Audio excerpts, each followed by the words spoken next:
Hello दोस्तों, स्वागत है आप सभी का हमारे YouTube channel Mithun study centre में। और मैं हूँ मिठुन रॉय। तो आज हम लोग बात करने वाले हैं संस्कृत का 30 मोस्ट इम्पॉर्टेंट ऑब्जेक्टिव क्वेश्चन, जो कि आपके आने वाले बोर्ड एग्ज़ाम 2022 में बहुत ही यादगार होगा और साथ में यह क्वेश्चन आएगा भी। तो चलिए हम क्वेश्चन को शुरू करते हैं।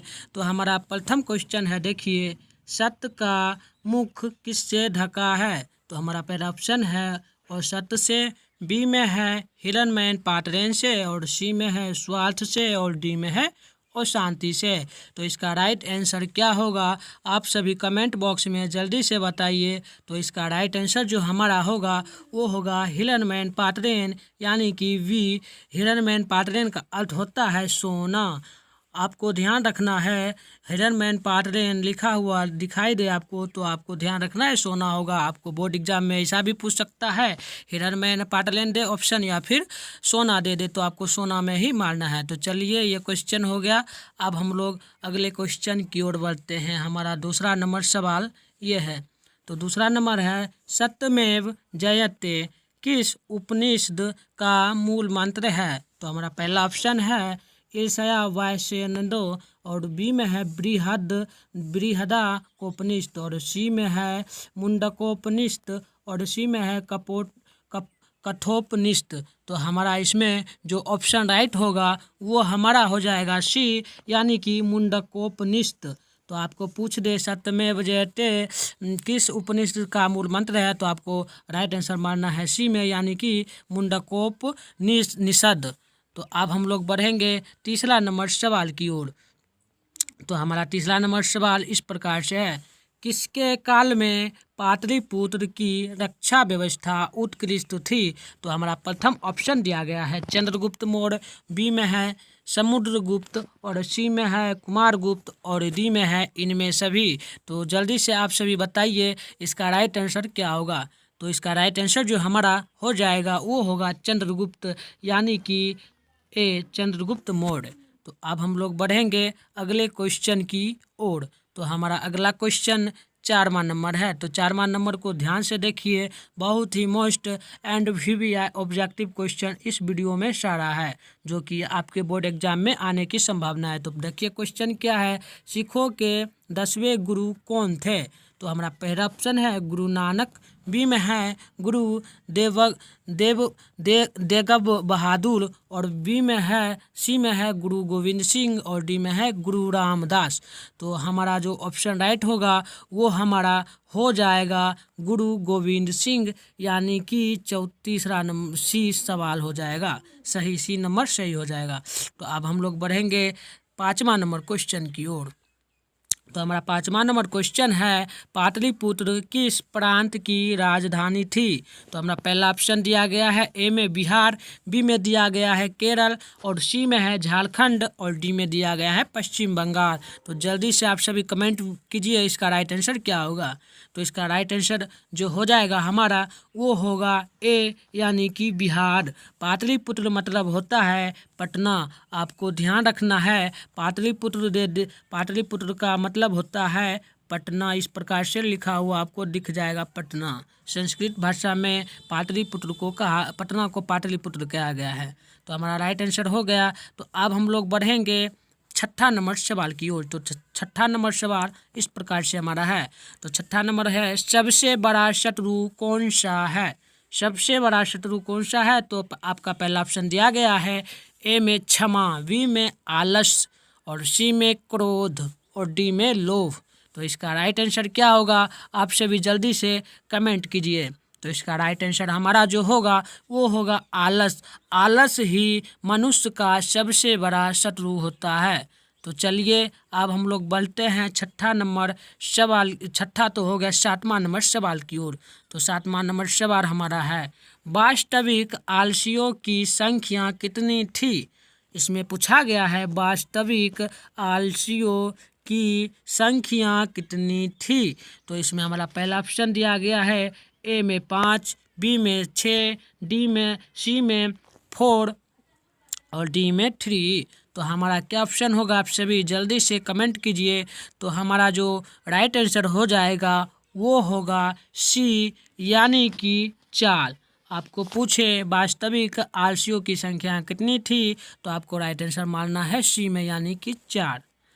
आज मैं आप सभी को एक बात बताना चाहता हूँ। मेरा एक व्हाट्सएप ग्रुप है जिस पर मैं हर वीडियो अपलोड करने के बाद उसका टेस्ट लेता हूँ। तो आप सभी हमारे व्हाट्सएप ग्रुप में नहीं जुड़े हो तो जुड़ जाइए। मेरा नंबर ये है, इस पर मैसेज कीजिएगा 696 98 और 0 लास्ट में है 95। तो आपको इस नंबर पर मैसेज कीजिएगा। आप सभी सिर्फ इतना ही लिखिएगा, हेलो सर, तो मैं आपको ग्रुप का लिंक भेज दूंगा। तो आप सभी ज्वाइन होकर उस पर हर रोज़ शाम 7 बजे टेस्ट होता है, तो आप सभी आराम से दीजिएगा। तो चलिए हम आप सवाल की ओर बढ़ेंगे। तो हमारा 8वां नंबर सवाल दिया गया है। 8वां नंबर सवाल है, आलस कथा पाठ के रचयिता कौन है? तो हमारा पहला ऑप्शन है विद्यापति, और बी में है महात्मा विदुर, और सी में है कृष्ण, और डी में है इनमें कोई नहीं। तो इसका राइट आंसर क्या होगा, आप सभी कमेंट में जल्दी से बताइए। तो इसका राइट आंसर हम बता देते हैं, वो होगा विद्यापति, यानी कि ए। तो अब हम लोग बढ़ेंगे 9वां नंबर सवाल की ओर। तो हमारा 9वां नंबर सवाल ये दिया गया है। तो देखिए सवाल क्या है, ऋग्वेद में कितनी महिलाएं ऋषिकाओं का वर्णन प्राप्त है? तो हमारा पहला ऑप्शन है ए में 24, बी में है 25, सी में है 23 और डी में है 26।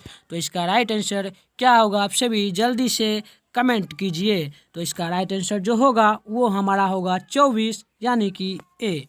तो अब हम लोग बढ़ेंगे 10वां नंबर सवाल की ओर। तो 10वां नंबर सवाल हमारा दिया गया है। तो 10वां नंबर है, शंकर रचित के रचनाकार कौन है? तो हमारा पहला है पंडित छमारा, बी में है वर्णमाला भवालकाल, और सी में है विजयंका, और डी में है मिथिलेश कुमारी मिश्र। तो इसका राइट आंसर क्या होगा, आप सभी जल्दी से कमेंट कीजिए। तो इसका राइट आंसर जो होगा हम बता देते हैं, वो होगा पंडित छमारा।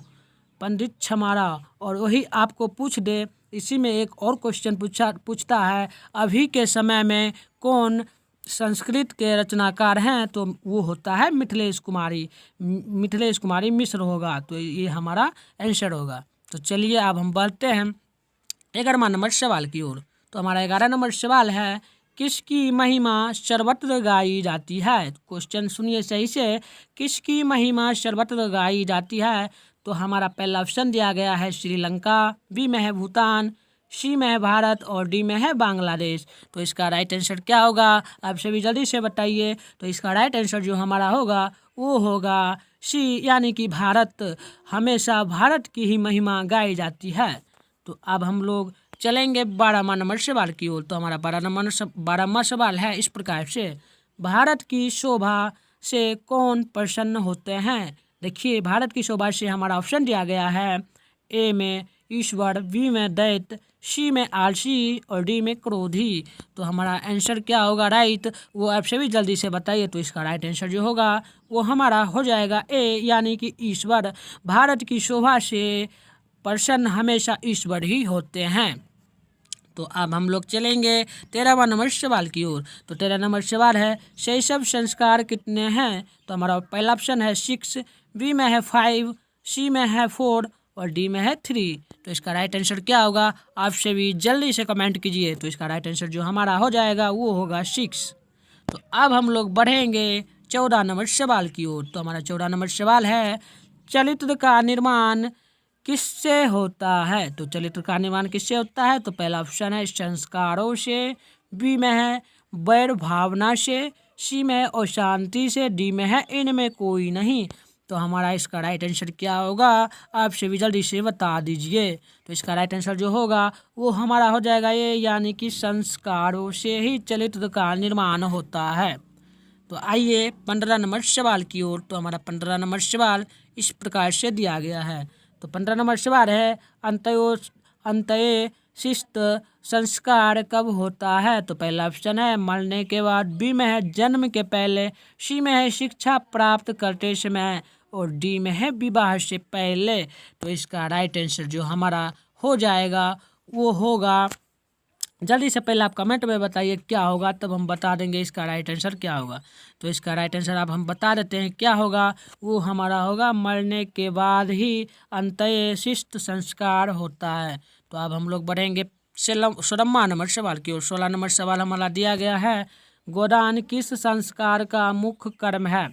तो हमारा पहला ऑप्शन है विवाह, बी में है केशांत, सी में है अक्षरारंभ और डी में है अंत्येष्टि। तो हमारा राइट आंसर क्या होगा, आप सभी जल्दी से बताइए। तो हमारा राइट आंसर जो होगा वो होगा वी यानी कि केशांत। अब हम लोग थोड़ा जल्दी जल्दी करेंगे क्योंकि समय कम है और सवाल अभी बहुत ज़्यादा है। तो अब हम लोग 17 नंबर सवाल को करेंगे, नीति श्लोका पाठ महाभारत के किस पर्व से संकलित है। तो हमारा पहला ऑप्शन है वन पर्व, बी में है उद्योग पर्व, सी में है अशांति पर्व और डी में है भीष्म पर्व। तो इसका राइट आंसर जो हमारा हो जाएगा वो होगा बी यानी कि उद्योग पर्व। तो अब हम लोग बढ़ेंगे 18वां सवाल की ओर। 18 नंबर सवाल हमारा दिया गया है, महाराज घृतराष्ट्र के प्रश्नों का समुचित उत्तर कौन देते हैं। तो पहला ऑप्शन है मंत्री विदुर, सी बी में है दुर्योधन, सी में है अर्जुन और डी में है कृष्ण। तो इसका राइट आंसर जो हमारा हो जाएगा वो होगा ए यानी कि विदुर मंत्री। तो अब हम लोग बढ़ेंगे 19 नंबर सवाल की ओर। तो हमारा 19 नंबर सवाल दिया गया है इस प्रकार से, अप्रिप्तो बहुभाषते किस पाठ की उक्ति है। तो क्वेश्चन सुनिए फिर से, अप्रिप्तो बहुभाषते किस पाठ की उक्ति है। तो हमारा पहला ऑप्शन है नीति श्लोका, बी में है मंदाकिनी वर्णम, सी में है आलस कथा और डी में है मंगलम। तो इसका राइट आंसर क्या होगा, आप सभी जल्दी से कमेंट कीजिए। तो इसका राइट आंसर जो हमारा हो जाएगा वो होगा ए यानी कि नीति श्लोका। तो अब हम लोग बढ़ेंगे 20 नंबर सवाल की ओर। तो हमारा 20वां नंबर सवाल दिया गया है, परम तृप्ति देने वाली क्या है। तो हमारा पहला ऑप्शन है विदा, बी में है लोभ। अब हम लोग देखते हैं आगे का ऑप्शन। तो आगे का ऑप्शन हमारा दिया गया है क्रोध और सी डी में दिया है दीर्घसूत्रा। तो इसका राइट आंसर क्या होगा वो आप सभी जल्दी से कमेंट कीजिए। तो हमारा राइट आंसर इसमें हो जाएगा विद्या। हमारा राइट आंसर होगा इसमें, हम टिक मार देते हैं, विद्या हो जाएगा। तो अब हम लोग बढ़ेंगे 21 नंबर सवाल की ओर। तो हमारा 21 नंबर सवाल दिया गया है, कर्मवीर कौन था। तो पहला है राम प्रवेश राम, बी में है दुर्योधन, सी में है अर्जुन और डी में है वीरेश्वर। तो इसका राइट आंसर क्या होगा जल्दी से कमेंट कीजिए। तो इसका राइट आंसर जो होगा वो होगा हमारा राम प्रवेश राम ही कर्मवीर था। तो अब हम लोग बढ़ेंगे 22वां नंबर सवाल की ओर। तो हमारा 22वां नंबर सवाल है, लक्ष्मी किसका वर्णन करती है। तो हमारा पहला ऑप्शन है मूर्ख, बी में है उद्योगी पुरुष, सी में है लोभी और डी में है क्रोधी। तो इसका राइट आंसर जो हमारा हो जाएगा वो होगा उद्योगी पुरुष का ही लक्ष्मी वर्णन करती है। तो अब हम लोग 23वां नंबर सवाल देखते हैं। 23वां नंबर सवाल है, व्याघ्र पथिका कथा किस ग्रंथ से उद्धत है। तो हमारा पहला ऑप्शन है हितोपदेश, बी में है पंचतंत्र, सी में है नीति शतक और डी में है नीति श्लोका। तो हमारा राइट आंसर इसका जो हो जाएगा वो होगा ए यानी कि हितोपदेश। तो अब हम लोग बढ़ेंगे 24वां नंबर सवाल की ओर। तो हमारा 24वां नंबर सवाल है, स्वामी दयानंद का बचपन का नाम क्या था। सही से क्वेश्चन सुनिए, स्वामी दयानंद का बचपन का नाम क्या था। तो हमारा पहला ऑप्शन है दयाशंकर, बी में है मूल शंकर, डी में है सी में है गौरी शंकर और डी में है प्रमोद शंकर। तो इसका राइट आंसर क्या होगा आप सभी जल्दी से कमेंट कीजिए। तो इसका राइट आंसर जो हमारा हो जाएगा वो होगा मूल शंकर यानी कि बी। तो अब हम लोग बढ़ेंगे 25वां नंबर सवाल की ओर। तो हमारा 25वां नंबर सवाल इस प्रकार से दिया गया है। 25वां नंबर सवाल जो है वो है, स्वामी दयानंद की शिक्षा की शुरुआत किस भाषा माध्यम से हुई। तो हमारा पहला ऑप्शन है संस्कृत, बी में है हिंदी, सी में है उर्दू और डी में है इनमें कोई नहीं। तो इसका राइट आंसर जो हमारा हो जाएगा वो हो जाएगा ए यानी कि संस्कृत। तो अब हम लोग बढ़ेंगे 26वां नंबर सवाल की ओर। तो हमारा 26वां नंबर सवाल दिया गया है, कालिदास ने किस नदी का वर्णन किया है। तो हमारा पहला ऑप्शन है बूढ़ी गंगा और बी में है मंदाकिनी, सी में है यमुना और डी में है कावेरी। तो इसका राइट आंसर क्या होगा आप सभी जल्दी से कमेंट बॉक्स में बताइए। तो इसका राइट आंसर जो हमारा हो जाएगा वो होगा वी, यानी कि मंदाकिनी वर्णन का ही कालिदास ने वर्णन किया है। कालिदास ने किस नदी का वर्णन किया था? क्वेश्चन सुनिए, क्वेश्चन है कालिदास ने किस नदी का वर्णन किया था? तो मंदाकिनी वर्णन का ही किया था। तो अब हम लोग बढ़ते हैं 27वां नंबर सवाल की ओर। तो हमारा 27वां नंबर सवाल इस प्रकार से दिया गया है। तो सवाल है बूढ़े बाघ के हाथ में क्या था? जल्दी से आप सभी कमेंट कीजिए। बूढ़े बाघ के हाथ में क्या था? जल्दी से बताइए बूढ़े बाघ के हाथ में क्या था? तो हमारा पहला ऑप्शन है सोने का कंगन, बी में है चांदी का कंगन, सी में है तांबे का कंगन और डी में है लकड़ी का कंगन। तो जल्दी से बता दीजिए क्या होगा इसका राइट आंसर। तो हम बताते हैं इसका राइट आंसर सोने का कंगन बूढ़े बाघ के हाथ में था। तो अब हम लोग 28वां नंबर सवाल को करेंगे। 28वां नंबर सवाल दिया गया है दानवीर कौन था? दानवीर कौन था? जल्दी से इसका राइट आंसर बताइए कमेंट बॉक्स में। तो दानवीर जो था कौन था? तो हम इसका राइट आंसर देख लेते हैं। पहला है ऑप्शन में कर्ण, बी में है इंद्र, सी में है कृष्ण और डी में है अर्जुन। तो इसका राइट आंसर जो हमारा हो जाएगा वो होगा ए, यानी कि कर्ण। तो अब हम लोग बढ़ेंगे 29वां नंबर सवाल की ओर। तो हमारा 29वां नंबर सवाल इस प्रकार से दिया गया है ईर्ष्या और असहिष्णुता किसको उत्पन्न करते हैं? क्वेश्चन सुनिए, ईर्ष्या और असहिष्णुता किसको उत्पन्न करते हैं? तो हमारा पहला ऑप्शन है अशांति, बी में है अशांति, सी में है सुख समृद्धि और डी में है प्रेम। तो इसका राइट आंसर जो हमारा हो जाएगा वो होगा वी, यानी कि अशांति। अब हम लोग चलेंगे आज का लास्ट सवाल की ओर। यही हमारा आज का लास्ट सवाल है। तो सवाल देखिए, कर्मकांड का वर्णन करने वाले ग्रंथ कौन है? क्वेश्चन सुनिए, कर्मकांड का वर्णन करने वाले ग्रंथ कौन है? तो हमारा पहला ऑप्शन है शिक्षा, बी में है कल्प, सी में है व्याकरण और डी में है निरुक्त। तो इसका राइट आंसर क्या होगा जल्दी से बताइए। आज का लास्ट सवाल है, जल्दी जल्दी कमेंट कीजिए आपसे भी। तो आइए हम बता देते हैं इसका राइट आंसर जो होगा वो होगा कल्प, यानी कि कल्प होगा वी। तो आपको पूछे कर्मकांड का वर्णन करने वाले ग्रंथ कौन है? तो आपको मारना है कल्प, यानी कि वी। आई होप आप सभी को यह क्वेश्चन समझ में आया होगा। आज हमने कुल 30 क्वेश्चन किया है। इसमें से आप सभी ने कितना सही जवाब दिया है, आपको कितना सही पता था, आप सभी जल्दी से कमेंट में बताइए। और जो 30 में 30 लाए होंगे उनको वो हमारे नंबर पे मैसेज कीजिएगा। तो मैं उनका फ़ोटो अपने व्हाट्सएप ग्रुप में, साथ में अपने फेसबुक, साथ में इंस्टाग्राम पर भी पोस्ट करूंगा। ये हमारा इस प्रकार से नंबर दिया गया है, नंबर सुन लीजिए 60096 और साथ में है 98 और 095। तो आप सभी कमेंट कीजिएगा। चलिए, आई होप आप सभी को यह क्वेश्चन समझ में आया। तो आज के लिए इतना ही, मिलेंगे अगले एपिसोड में, तब तक के लिए बाय बाय।